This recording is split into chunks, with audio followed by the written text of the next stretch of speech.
This is quite simply a story about a guitar. At least that's what I had in mind when I started this project. Actually, it's become almost as much a story about me as it has the guitar. I didn't plan it that way, but it does seem to prove the point that among musicians in general and guitarists in particular, those of us who are blessed enough to own multiple instruments still seem to have that one go to guitar. For me, this is that go to guitar. It's the one that I favor above all the others I own. It's the one I pick up when I need to write something.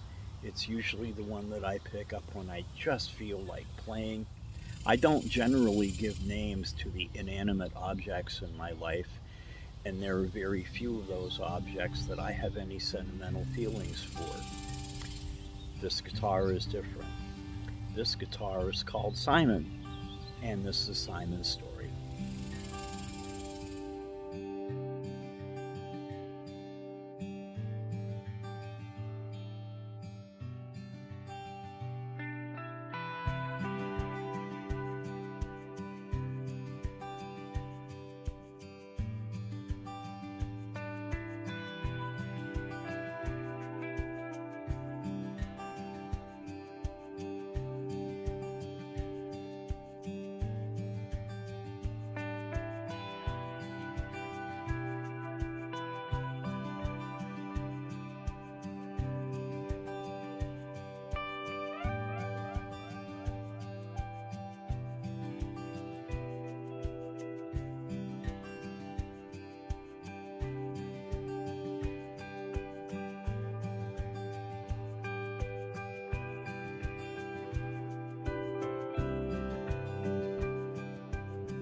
A boy and a guitar? A girl and a guitar. Being a kid in the 1960s and a teenager in the 1970s, those images were prevalent everywhere. It became ingrained in our consciousness. It even seemed at some point to become part of the American dream for some of us. For those of us who weren't quite old enough to pay attention to what our older siblings were listening to on the radio, we got that imagery from our Saturday morning cartoons. After the cartoon Beatles appeared in 1965, American animators were quick to jump on the bandwagon. The first American band that showed up on Saturday morning was a group called The Impossibles by Hanna-Barbera. They appeared 2 full years before the Archies made their debut in 1968. And the hits just kept on coming. Of course, you all remember the Banana Splits. You started singing the theme song as soon as you saw that graphic. I can't sing it here for fear of a YouTube copyright strike, but you're singing it right now. In 1970, the ladies broke through with Josie and the Pussycats, and we even had the kids from the Amazing Chan and the Chan Clan. For a time, it seemed as though all of our favorite superheroes fought crime during the daytime and had a side hustle at night playing music in a band, which, come to think of it, describes most of my adult friends even to this day. Now that you've had a glimpse of my childhood, let's fast forward to my arrival in Oklahoma. By the summer of 1996, I was acclimated, ready to get out and start looking for musicians in an attempt to further my singer-songwriter career. The first stop I made on one night in July of 1996 was to an establishment called Teddy's Restaurant and Club, which no longer exists.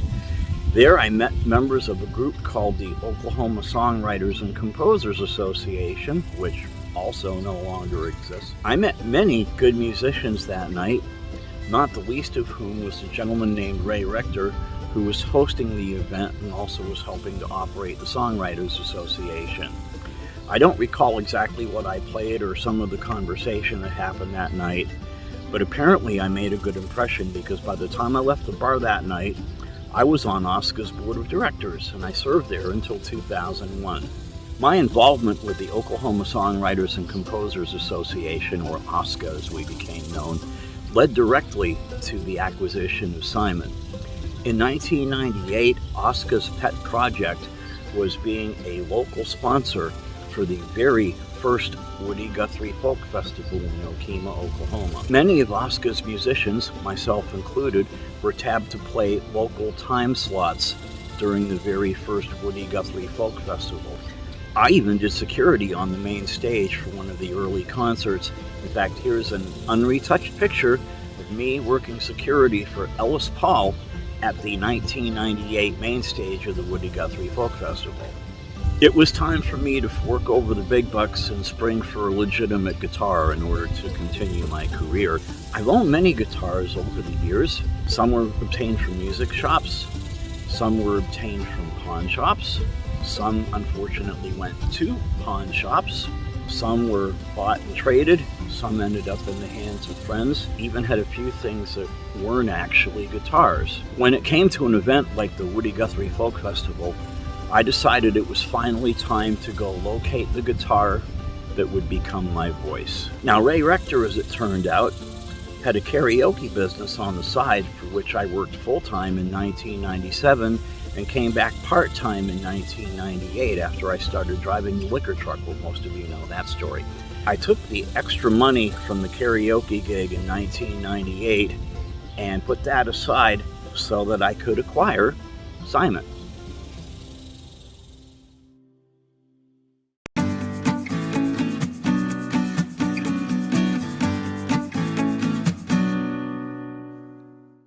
Our story has gone a few days out of sequence here.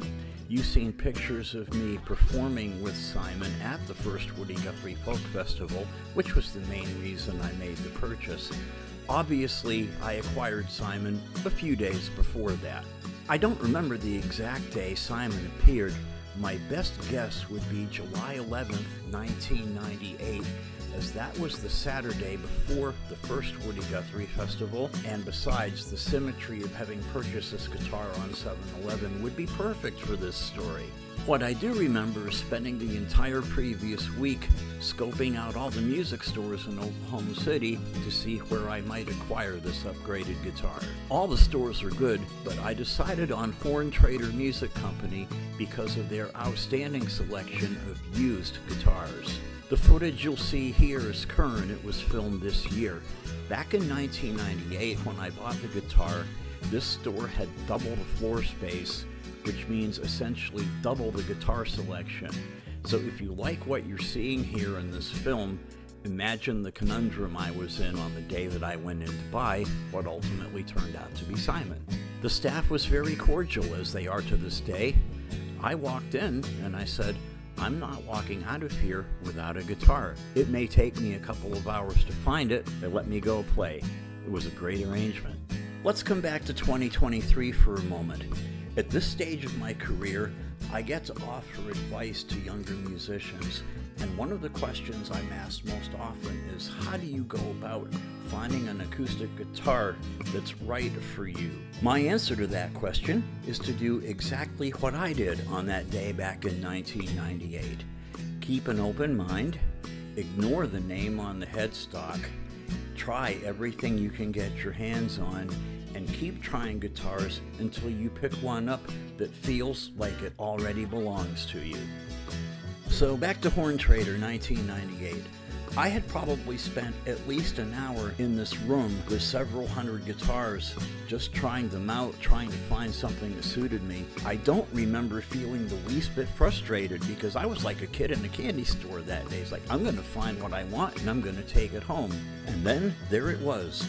The headstock said simply, Simon & Patrick, luthier. I'd never heard of the brand, so I pulled it down and took a look at the label. I saw handmade in Canada. I saw the label partially in French, which told me that it was made in Quebec, Canada.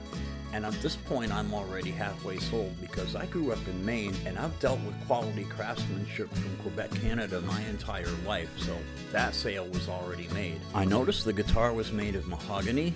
That was another good thing. I had played enough guitars earlier that afternoon to decide that a mahogany guitar was what I wanted. And then I strummed it. And then I knew. Then I looked at the electronics and I saw LR Baggs. Didn't know a whole lot about them. They were a fairly new company at the time. but everything that I had heard was good. And so for the first time that day, I flagged down a salesman, said, "Here, plug me into something." So he did. I played about 30 seconds this time, nudged the controls on the EQ a little bit, played about another 30 seconds, looked at the salesman and said, "Let's write this up."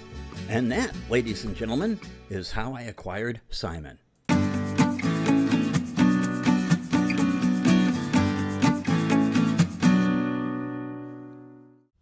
So Simon and I hit it off quite well, actually.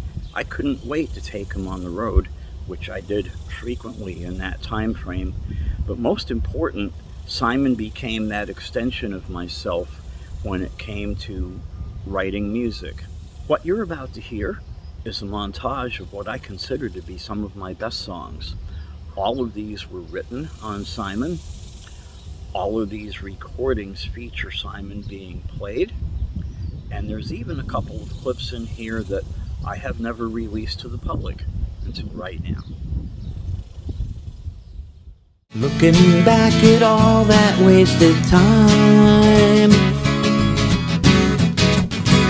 it's gone away, hit for a moment and then gone away, never coming back again. But as long as I breathe, I'm still young, and I believe the best is yet to come. Yeah, the best is yet to come. You see me every morning, I'm standing in line, and when the door opens, I'm gonna get mine, 'cause I am an upstanding citizen. I never drink before 10. That's when the liquor store opens, my friend. I'll get my pint, go back to work, and then I'll play on your emotions while I drink down my potion. Tomorrow I'll be back again. Remember all the friends left behind. They're right here in this scrapbook of mine. Pictures of children at play on the lawn. Some of them stayed and others moved on. Still no have children, all grown up and gone from their eyes. As the crow flies, next year we're gonna be together, baby, right here. I'll promise you forever, and we'll have a blessed Christmas. With your ring upon my finger, we'll be home. Please come home. I miss the hours with you that seem to never end. I miss being your best friend. I miss almost everything we used to say and do. The one thing I don't really miss is you. I've got an analog soul. Turn me on and warm me up a while. Analog soul, play me loud and let me make you smile. You may want something more up to speed, but look again, 'cause I'm just what you need. Me and this analog soul. It's not about you, 'cause life goes on far too fast and not for long. Smile at the way it was and bid it adieu. I know you know, so let it go. It's not about you. The dream is still alive, so take it all in stride. Bye. always work like we think it should. You're doing better than you thought that you could. So lighten up a little, knock on wood. When the struggle is real and you're down on your knees, live in the moment, see the forest for the trees. It's the distractions that make it all worthwhile. You've got to breathe a while. Life is for living, so give it all you got. Even Jack can do it, there isn't nothing to it. You've got to breathe a while.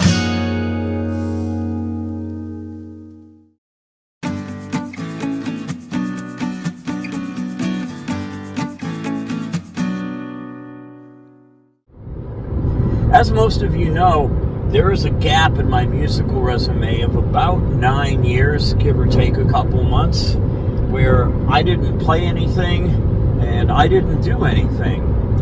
And that's not something that I've addressed in public very much, but in order to tell Simon's story, I feel the need to address that.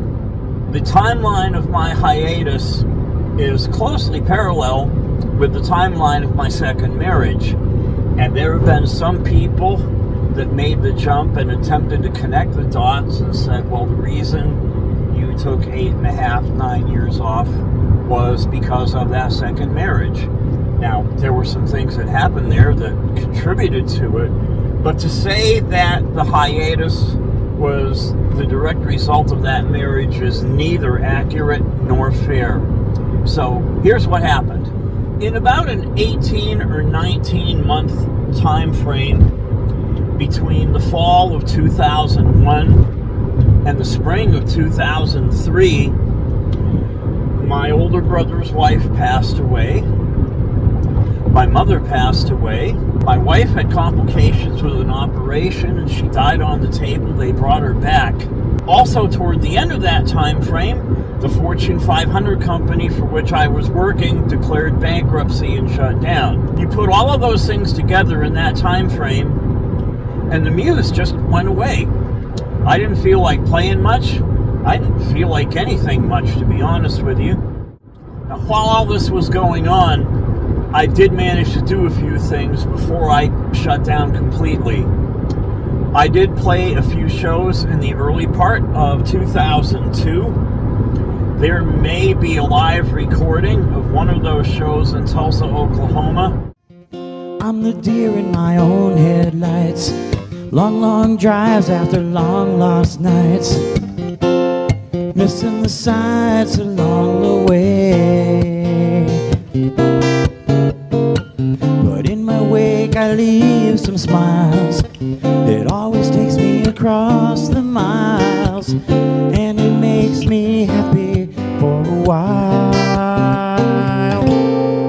'Cause solitary is my name, playing music is my game, and these towns all look the same. Sometimes I wonder where I am. Solitary is how I live. Only got one thing to give.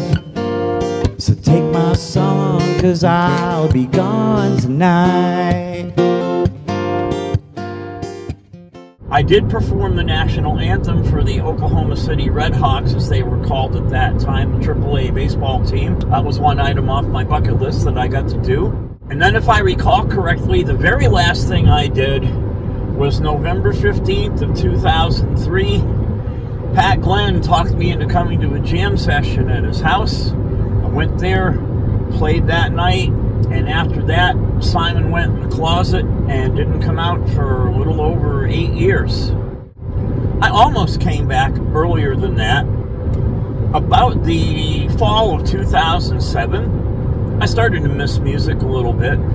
Not enough to attempt to pull the guitar out and play it, but enough that I at least got on the computer, tried to find all the audio clips of all the things that I had recorded and had copies of over the years, and attempted to put together some sort of a compilation history type Anthology, that's the word.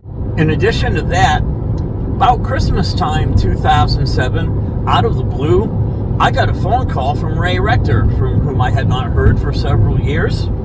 He was just calling to say, "Hi, how you doing? You're doing anything with your music, huh?" The answer was still no, but I started to think about it. The time wasn't right for me quite yet. By this time, I'd gone to work for the state of Oklahoma, a job that took up a lot of my energy, if not a lot of my time.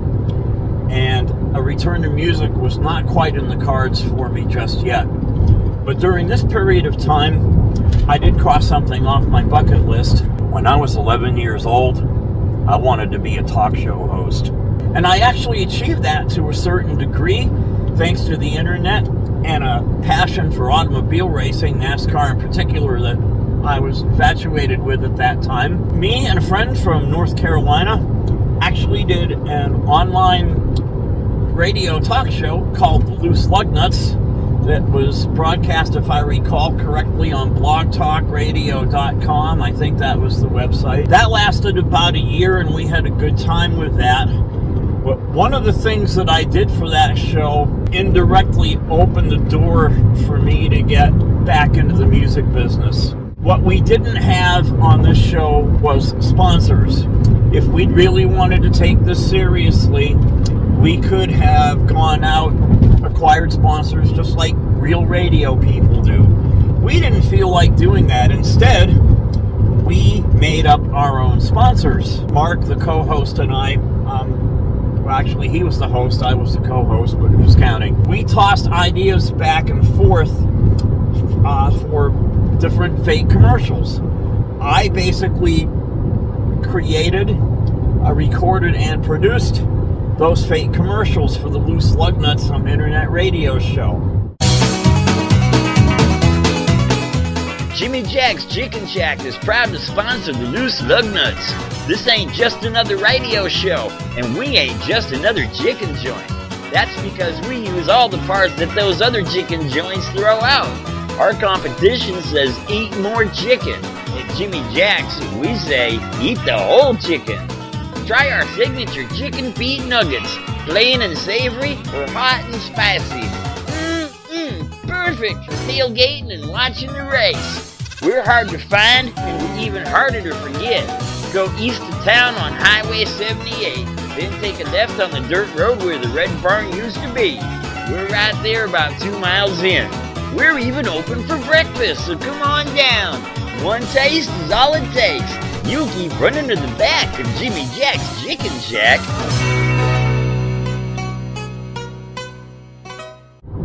And so they say the journey of 1,000 miles begins with a single step. Mark operated out of Mooresville, North Carolina. I operated out of Oklahoma City. To this day, we've never met. We've never sat in the same room.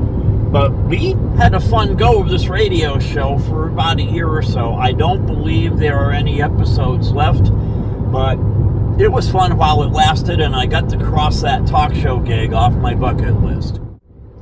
So in the fall of 2011, that marriage came to an end, and it did not take long for the word to get out among my musician friends that Dave might be available to play again. Several people contacted me, both family and friends, but I happened to run into Pat Glenn, and the synopsis of that conversation was, for years you've been telling people that there's no such thing as an ex-musician. It's time for you to start practicing what you preach. And I thought about it, and I concluded he was right. I did not have a reasonable argument against that statement. And so the time came to gather all my strength and all my courage, and I pulled Simon out of the closet one night early in 2012. I'm very blessed that the hardshell case did its job. After sitting for about 8.5 years, naturally the strings were toast, but there was no neck damage. I only had to make a very minor adjustment on the truss rod to bring everything into focus. And as far as the sound, other than the strings, of course, it seemed to not have had any ill effects from sitting for that long. And then I tried to play it. I'm not going to lie, it was one of the scariest nights of my life because I couldn't remember basic chord formations. I couldn't remember how to play songs that I wrote, let alone anything else. I was terrified for a couple of days. I'm like, is it all gone? Did I just waste it? Did it go? But I kept at it, and after a few days, muscle memory kicked in. The basic chords came back. Some of my original songs came back. And most important, my confidence came back. So Pat arranged my first show at the now defunct Acoustic Rock Coffee House in Lawton, Oklahoma on March 8th, 2012, and that was the night I came out of retirement. Wouldn't you know it, right after that, I got a phone call from Ray Rector, who said, not only am I now retired, I've got a 24-track recording studio in the spare room of my house. Why don't you come on over? Well, here we go. End of hiatus.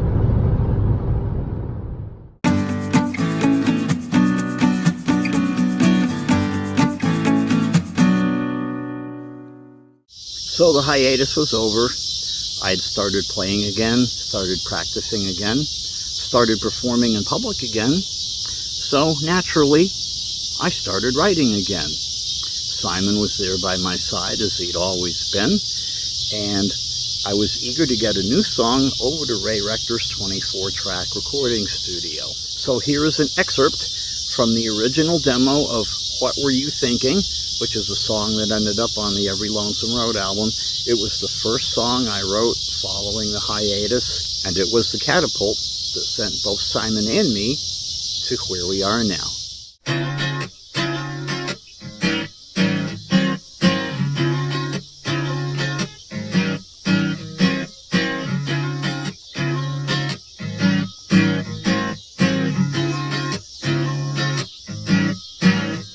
What were you thinking when you woke up in my arms for the first time? Oh yeah. And what were you thinking when you looked into my eyes and saw the sunrise? Did it make you realize what I've tried to say so long? The distance makes me weak, but you keep me strong every day apart. No matter how I miss you, you smiled at me, and I just can't resist you. What were you thinking when you woke up in my arms, yeah? What were you thinking when I told you I'd be leaving on the morrow? Oh no. And what were you thinking when I said to keep my heart safe and protected? Okay, well that's probably enough of that.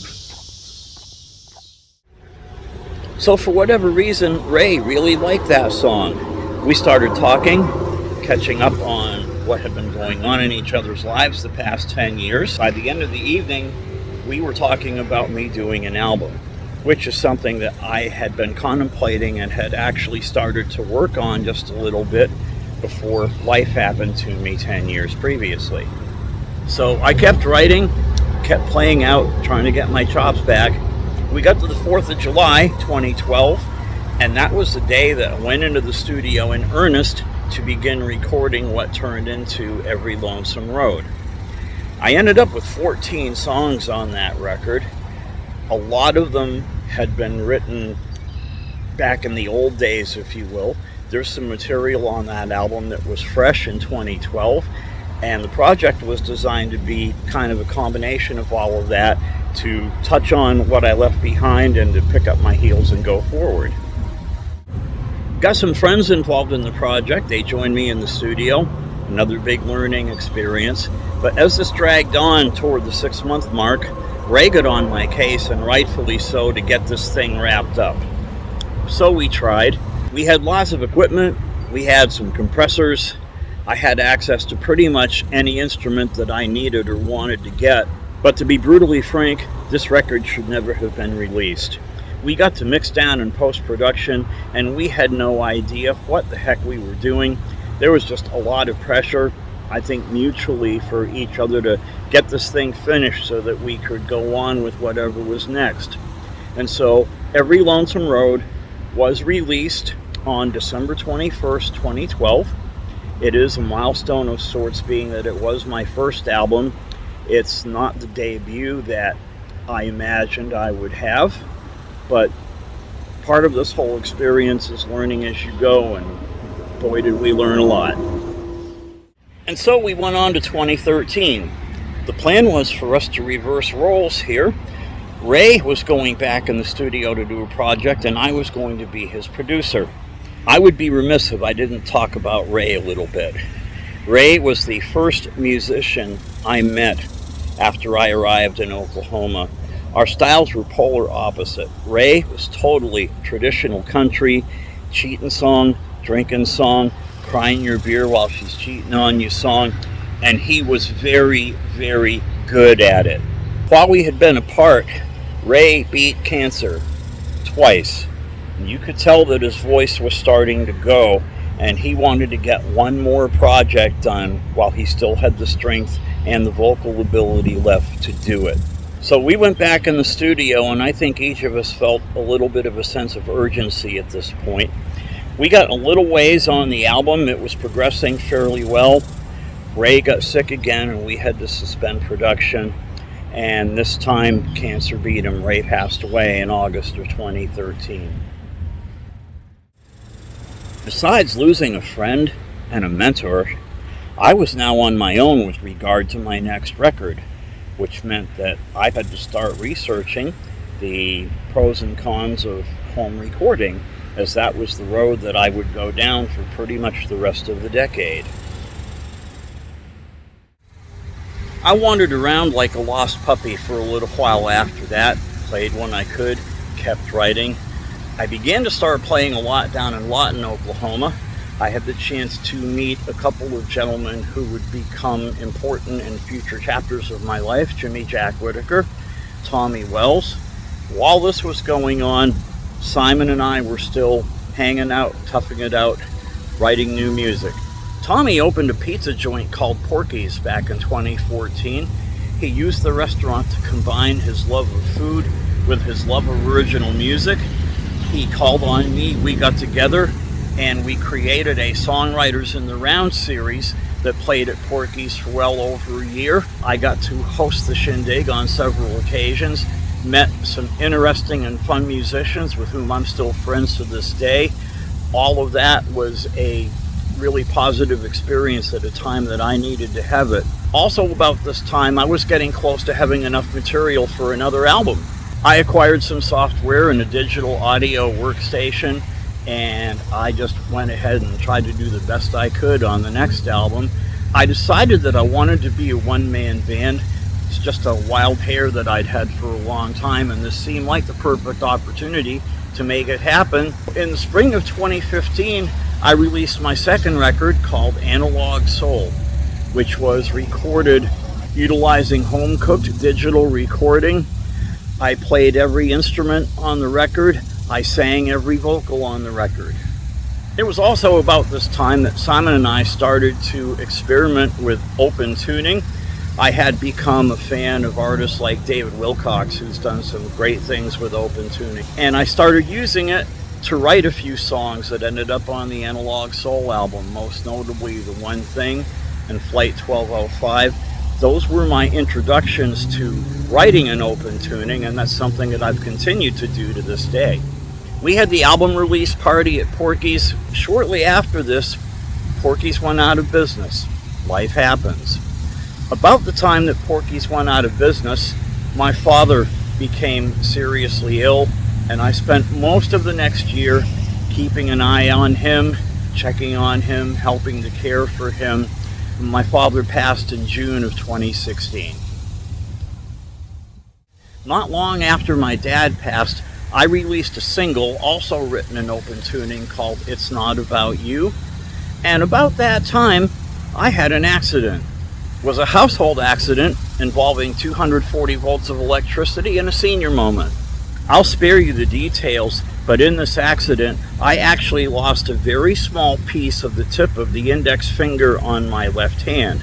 It's barely noticeable underneath that fingernail. I don't know if the camera's even picking it up, but I will tell you that my kitchen looked like a crime scene. The doctor took one look at it and said, "Oh, I see you've decided to stop playing guitar." He didn't even know me. He meant it as a joke, but they had to sedate me for 3 days. You know the drill, the show must go on. So in 2017, I got back on the horse, cranked out a few more songs, and created an album called Right Here. Oddly enough, a lot of this record was fueled and or inspired by pressure I was feeling at my state government job. And there are some songs on this album which are very thinly veiled releases for me, ways to ease off the tension, let out the steam, keep on paying the bills, and keep on playing music. Of course, the album also included the song that I wrote as a tribute to my father called Lay Your Burdens On Down. You learn it as you go. Plow the bad back under, share the good with all. So many lessons we learned in our backyard. Life isn't easy, but it's really not that hard. You give thanks above, do what you love, and lay your burdens on down. Lest we wander too far off topic here, I should tell you that every song on the Analog Soul record was written on Simon, and every song on the Right Here album, except for one track called Maybe My Work Here Is Done, was also written on Simon. Throughout all this time and most of this decade, Simon continued to be my right-hand man. 2018 was a banner year for me and Simon. Logged a lot of miles. Played in Progreso, Mexico. Took him all the way to Portland, Maine. Got to play on a cruise for the Jimmy Jack Foundation. Got to do some dates on the East Coast. 2018 was phenomenal. I worked Simon very hard. As a matter of fact, I worked him too hard.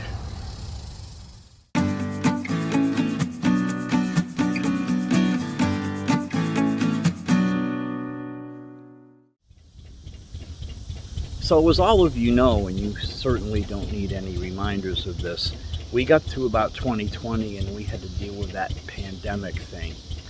Well, for both me and Simon, that actually came in 2019. My own struggles there have already been well documented, so I'll be brief here. I had a heart procedure in the spring. I was diagnosed with an unusual form of vertigo that I now have under control.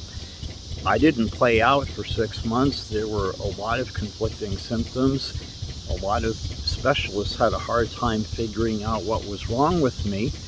One even suspected that I was in the beginning stages of Parkinson's disease. Thank God that was wrong. But I survived that, went on through the real pandemic, and here we are. As far as Simon's concerned, come about 2019, Simon started behaving kind of like that oil well back there. He's old and rusty, sounded a little weird, but he kept on going. Yes, Simon's frets had worn down, his tone wasn't like it used to be, noticed a telltale crack or two on him, and finally in late September of 2019, I took Simon to the doctor. If I'm being honest, I'd been pretty hard on the boy, actually. Going all the way back to the Analog Soul recording session, Simon was my percussion instrument. What you're hearing in the background is the isolated percussion track from Be With Me. Yes, Simon was my drum. I beat him pretty hard, and I did that for the whole record. I recorded 3 albums with Simon, took him with me for thousands of miles on the road, took him on a cruise to Mexico, threw him in the car, took him to Maine, took him to some wild parties, let many other people play him. I kept his strings changed, the fretboard oiled, the usual routine maintenance, but I was not prepared for what my guitar tech told me on that afternoon in September of 2019. Simon and I arrived at the doctor's office, OKC Music and Sound. They've since downsized, moved, and changed their name to Guitar Garage, but they're still in business. I did not take pictures before we went in, but I did know that the intonation was starting to go. The tone was really starting to go. There was a crack forming on the front of the guitar, and the frets were beginning to look like the gutters on my house. So I gave Simon to Jesse, the guitar tech there, and I could tell by the look on his face right away that we were in trouble. Jesse's main concern was the frets. I had worn them so badly that Jesse didn't think there was enough material left to polish them down. He gave me a quote on replacing the frets, and that would not have been an option. It was also brought to my attention that 2 of Simon's braces were loose because I'd been using them as a cajon. I sat down, saw Simon's life flashing before my eyes, and Jesse said, "Here's what we can do. We can go ahead and polish down the frets.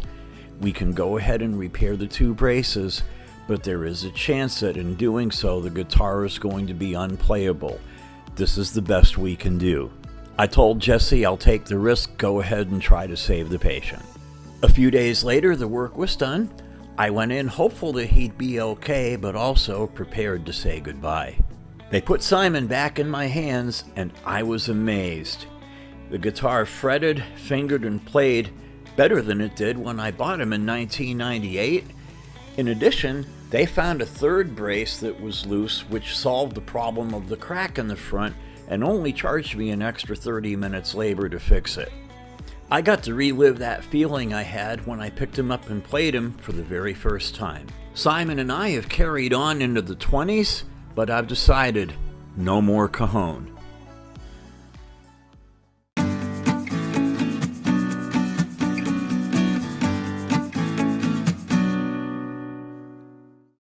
And so here we are. It's 2023, and 30 years ago today, at least 30 years ago today from the date this film is being released, Simon exited the factory in Quebec, and here we are 30 years later. Simon is still performing very well. I still perform with him on a regular basis. I'm still writing music with Simon. Simon's still my go-to after all these years. I do not know much about the first 5 years of Simon's life. I don't know how he managed to get from Quebec to Oklahoma City. I don't know anything about his previous owner or owners. I don't know why they were not happy with him for whatever reason. But as you've just seen, that all worked out pretty well for me. You know, also here in 2023, you're starting to hear a lot of talk about the American dream being dead. I don't think it's dead. It's certainly changed, but as long as there are boys wanting to play guitars and girls wanting to play guitars, all out there trying to find themselves, trying to find their Simon, the American dream is going to stay alive and well. In my case, it was a friend from Canada who helped me find my own piece of the American dream, and I'm very grateful for that. Well, that's Simon's story, at least up to this point. I'm Dave Lawrence. Thank you for watching.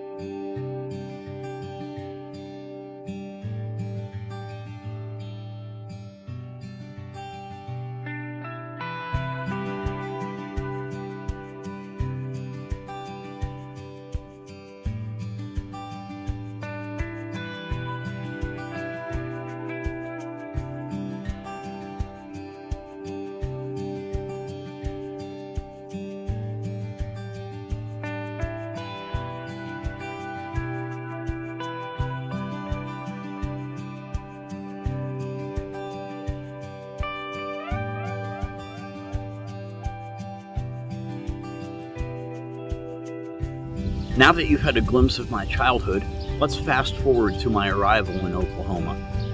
And let's not burp when we do that. Created a project called Right Here, which is where that airplane is.